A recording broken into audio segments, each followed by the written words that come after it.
Greetings viewers, welcome back to the channel. In today's video we have a pile of parts here on the front of the BRZ, and today's video is just going to be doing a little bit of tidying up. We've got a new serpentine belt, we've got a cabin air filter, we've got the little missing plug for the shift interlock override, we've got a fog light kit, which probably won't be this video. I'm probably going to make a full standalone video on installing the fog lights in this car. Subaru does make a kit, and it's right here. Part number is H4510CA000. Now, in the notes on this, in the parts department, it claims that it is applicable to serial number or VIN number X and newer. Well, this car predates that serial number requirement, so I'm gonna have to do some modifications, I'm sure, to make this work. It's not gonna be a just direct plug and play. So I wanted fog lights, I'm gonna make it work. It's just not gonna be as simple as the kit would make it out to be. Hopefully it's pre-wired and there's not as much I have to do in here other than maybe replace the stalk, because one thing about this kit is it gives you a circular button that you need to drill and put onto a blank spot for the fog lights. But factory, the BRZ has the fog light switch on the stalk for the turn signals and the headlights, and I would like this to be as factory original as possible, so likely I'm going to get that stalk and see how difficult it's going to be to wire in the fog lights to the stalk, to the switch as it should be from the factory compared to using this kit. So hopefully it's pre-wired, hopefully there's relays and fuses and things in place that just pigtails are taped up, but not gonna hold my breath. It might be a full custom wiring job. So aside from that, like I said, this will probably be its own standalone video. Today we're just gonna do the serpentine belt, cabin air filter.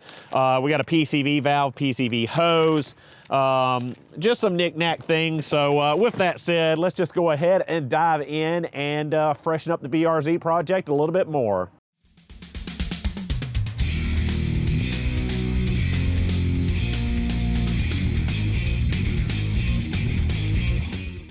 So first off, let's go ahead and do the serpentine belt. We're just gonna loosen up the clamp at the throttle body and the little pipe that feeds intake noise into the cabin, and disconnect our mass air sensor pigtail, which looks kind of chewed up, which I don't know what happened there, but that plug is kind of gnarly. But we're going to move this out of the way. We're going to pop this clamp here, or maybe not. And try to get this and the back part of the airbox out of our way, so we got more room to get in here to the serpentine belt.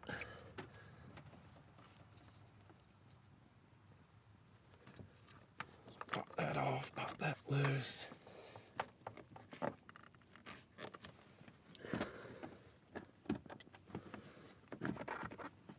Let's see if we can get that loose.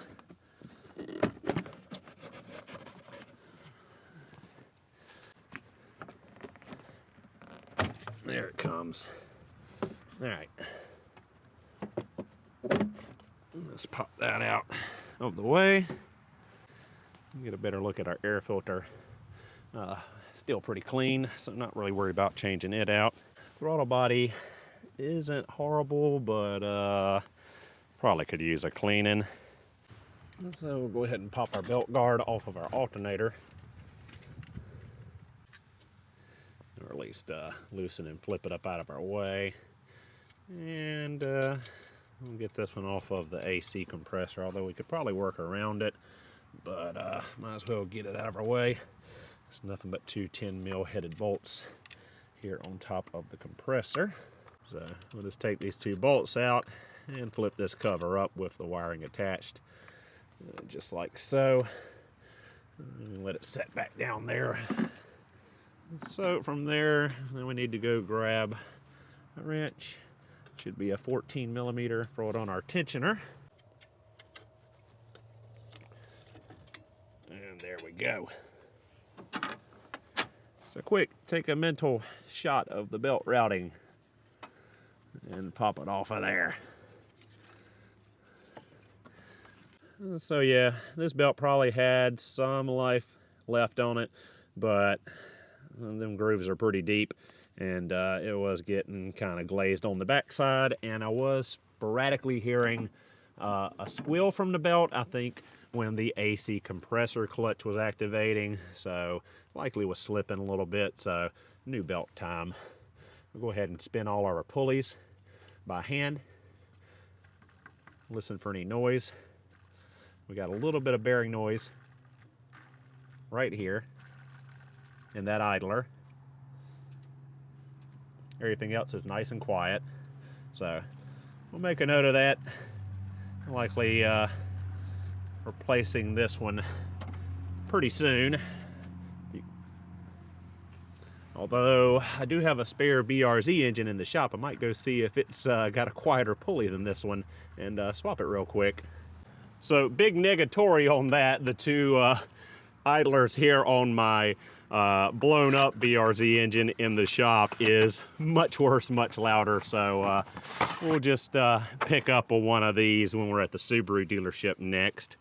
So let's go ahead and throw on our new belt, which of course, being a Subaru genuine belt, is a Mitsubishi. Part number is 809221180. Now, did any of you remember to take a mental snapshot of what the belt routing looked like on this? Because I don't know if I remember now.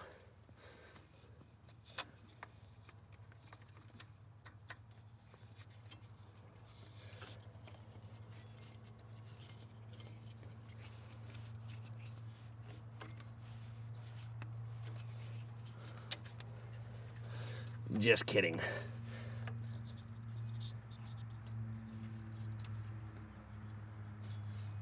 All right, so around the crank pulley, up around the idler, down to the water pump, over AC compressor, down to our idler here, around our tensioner, our idler, and our alternator.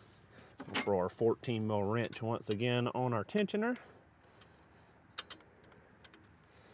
And pull that down like so, and sneak our belt right in place. And now we can go around and check and make sure we're in all our grooves and nice and secure. And we are. So now we can go ahead and put our intake back on and move on to the next task. Definitely got to see about replacing this upper radiator hose where that's swollen right there and that stupid worm gear clamp is.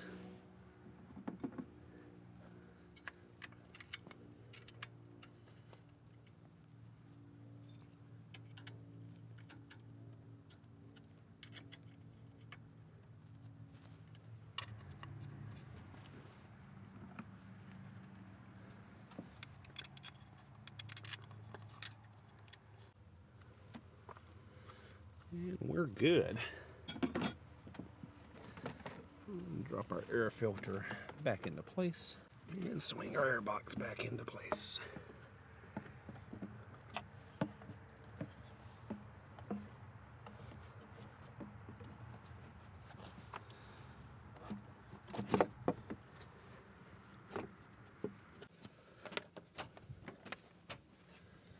And we'll put our little pipe back in there.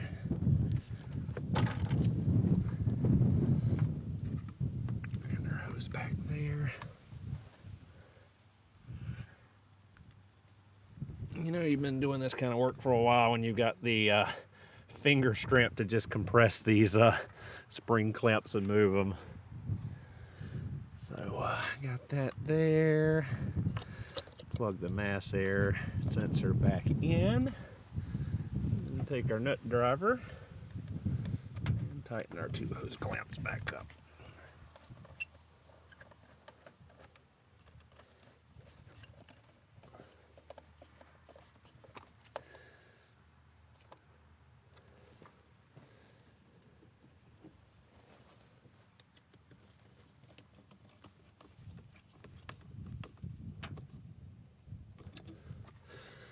Wham bam, and we are done installing our new Serpentine belt.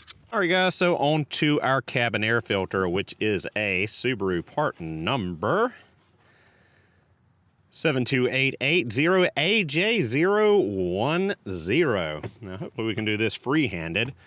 We'll just have to remove our glove box really quickly. Grab my personnel information out of here.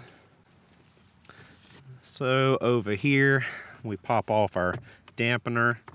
We squeeze the side of the the glove box, not the air box. Squeeze those sides in, and it basically just falls right out like so. Cabin air filter is right here. You got a clip on either side. Pull that off like that. Have we got a power outlet? Why is there a power outlet cigarette lighter behind the glove box? There's a hidden feature I didn't know about BRZs. All right, so cabin air filter out, and it is awfully gross in there. Not the kind of stuff you want to be breathing in your recirculated air. So let's go ahead and get that changed out, especially for somebody like me that's got severe allergies, and it's a year-round problem. It's not just in the spring or the fall. Remember to take the plastic off. We've seen in the past on TikToks and other funny videos where people have not done that. Slide it in like so, up arrow pointing up. Pop our cover right back into place. And Subaru has made these cabin air filter replacements much easier since the video I did on my 2004 Outback, 2002 Outback, much more difficult. Again, crazy. Did not know that power outlet was there. So now all I gotta do is grab our glove box and align our hinges and push them back on. Push back through the detent there and pull our little dampener rod down and wiggle it back on.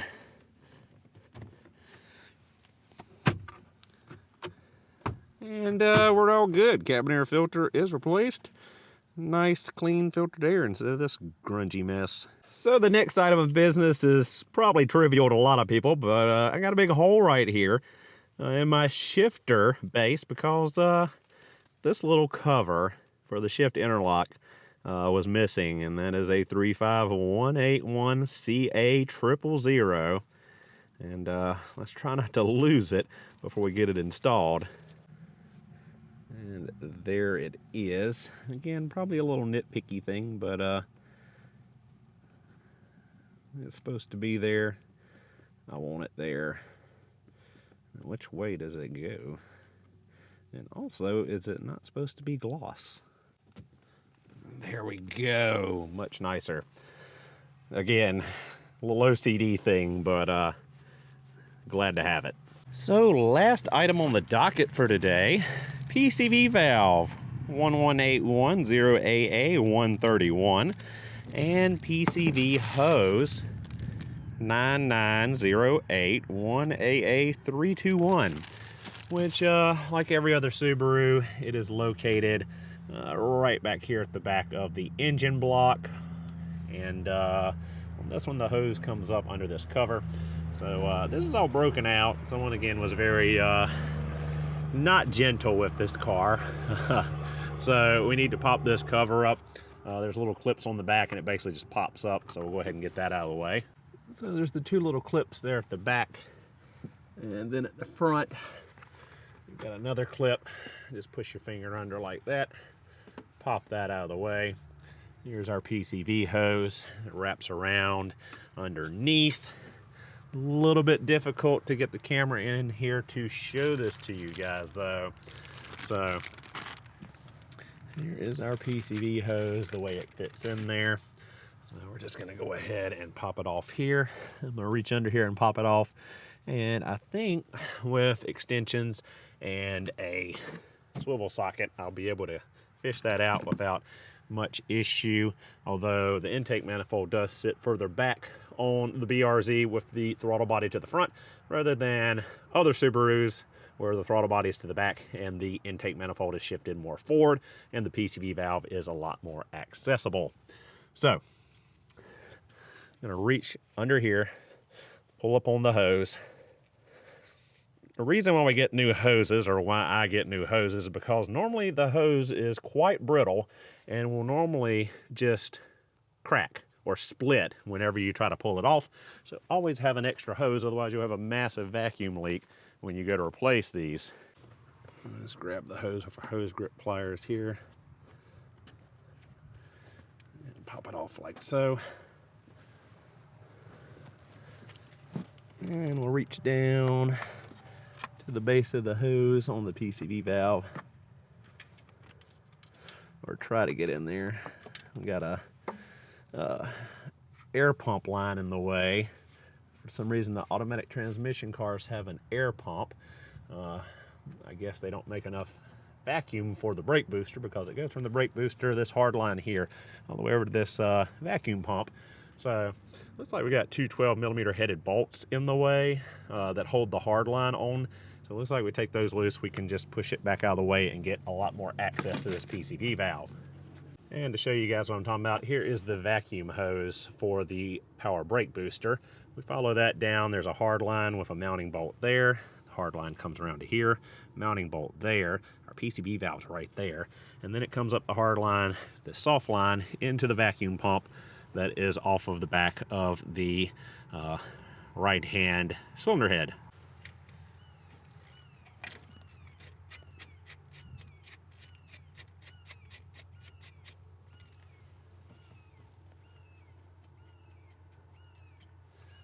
Pop the one 12mm headed bolt out there, and the other one back here.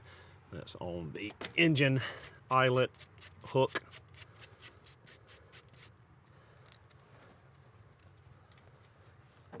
And now we can wiggle that hard line, although our main wiring harness pigtail is still kind of in the way here.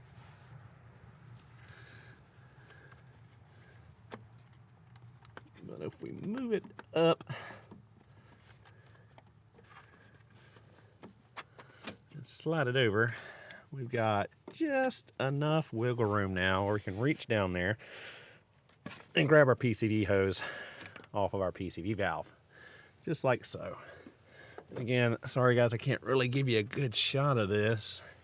So what I did was pull this back, and there is our PCV valve right there. Really easy to get at now. So we'll just snake our 19mm deep swivel socket down here and get on top of that PCV valve. Although a longer extension probably would be helpful right now. But I think we can make do. And there we go.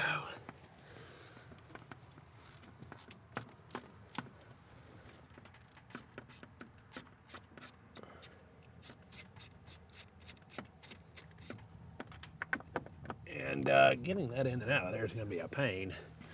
It would be nice if Koken had a deep well nut grip universal socket. Although I think I can reach it. Yeah, it's not that bad. So our PCV valve is actually fairly clean. A little bit of rattle from it shaking it, but might as well go ahead and replace it because we got a brand new one, so why not? So we'll put a little bit of Teflon tape on here, or you can use liquid 3-bond and whatever sealant you want to use, and put it back in there. So got a good amount of Teflon on the threads just to help seal it up nice and tight. Go ahead and snake it down in here, try not to drop it, and get her started by hand. Now there's a torque specification for this, and I will put it on screen, but whenever you use something like Teflon tape or a liquid sealant, it will modify torque specification. So it's always better with the PCV valve and stuff like this just to snug it up by hand, by feel, rather than torquing it with the torque wrench, just so you don't have to worry about overdoing it, causing an issue.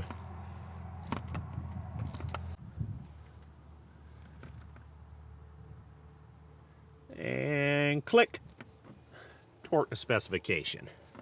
Now we can slide our nice, supple, new PCV hose down into place and pop the end over that PCV valve snugly, securely, and all the way down.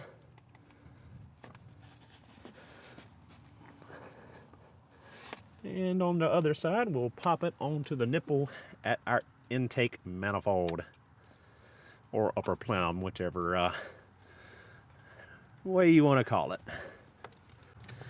So we'll just wiggle our hard line back down past that main computer connector. And guys, here's a prime example of when we replace our hoses. That is really, really hard. And if we went to put this old hose over our new PCV valve, yeah, it's probably not going to go, and if it does, it's probably going to split out like I talked about. So yeah, that's why we replace our hoses. They're cheap and they're easy, and it's just a good practice to replace that hose at the same time. So let's actually see how hard it is. Yeah, see the splits and the cracks? That's exactly what would have happened if you had to force that on there. It's just not going to go.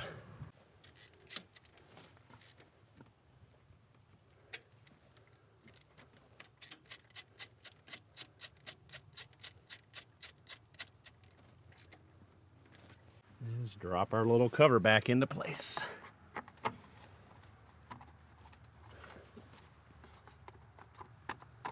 Just like so, and we are done replacing our PCV valve on our BRZ, GT86, or FRS. It's just that easy. So guys, there you have it. Some quick and simple little housekeeping things with the BRZ project. Serpentine belt replacement, quick and easy. Cabin air filter replacement, super easy. Putting that little cover over the shift interlock lockout, just my OCD, and replacing the PCV valve and PCV hose on BRZ FRS and GT86. With that said, thank you guys so much for watching. Hope you enjoyed the video. I will see you all in the next one.